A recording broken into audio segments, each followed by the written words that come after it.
For today's video, dumating na nga itong in-order ko sa online na pwede ko nga magamit sa pagbablog kahit nagdadrive nga ako.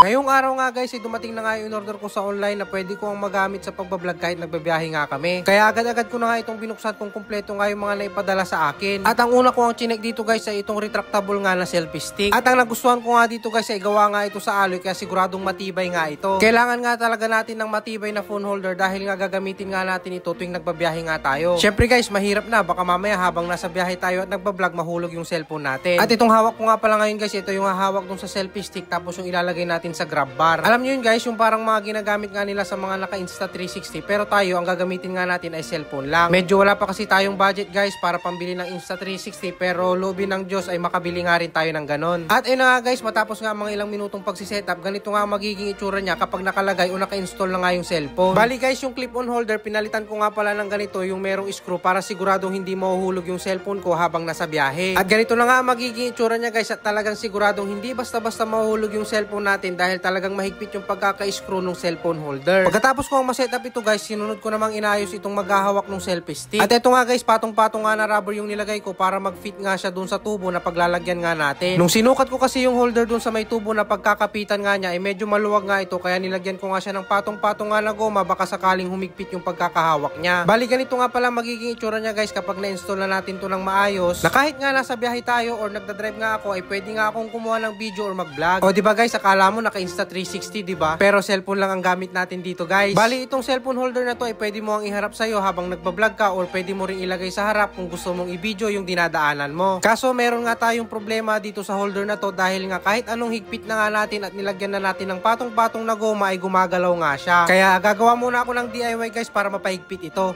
Yun guys, nagkaroon nga tayo ng aberya dun sa carrier ni Trimax. Medyo maliit yung tubo kaya maluwag yung kakapitan nitong holder ng camera stick. Kaya maghahanap tayo ng paraan kung paano natin mapapasikip ito. Medyo malaki nga yung butas niya guys. So, kaya medyo gumagalaw-galaw siya. Pero syempre gagawin natin ang paraan yan guys para hindi naman sayang itong pinambili natin at magamit natin kapag nagbibiyahe tayo at kahit paano makapag-travel vlog din tayo, di ba guys? Yun, at nabayaran nyo ako guys hanggang sa magawan nga natin ang paraan ito. So kita-kits tayo guys.